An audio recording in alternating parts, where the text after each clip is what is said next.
When you create a pivot table and add a field to the Values section of the Pivot Table Fields pane, Excel chooses the type of calculation to perform on the field. If the field contains numeric values, Excel will choose to sum the values. If the field contains text values, Excel will choose to count the values. But Excel has several other calculation types you can use to aggregate the values of a pivot table. To change the calculation type, you would click the field to change in the Values area of the Pivot Table Fields pane. Select Value Field Settings from the shortcut menu.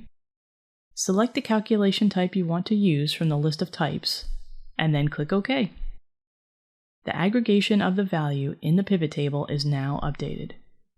Be careful though, if you choose a calculation type that does not make sense for the kind of values in the field, for instance, if you try to sum a text field, the pivot table will just display zeros. So that's how easy it is to change the calculation type used to aggregate data in a pivot table. Check out my other videos to learn more about pivot tables.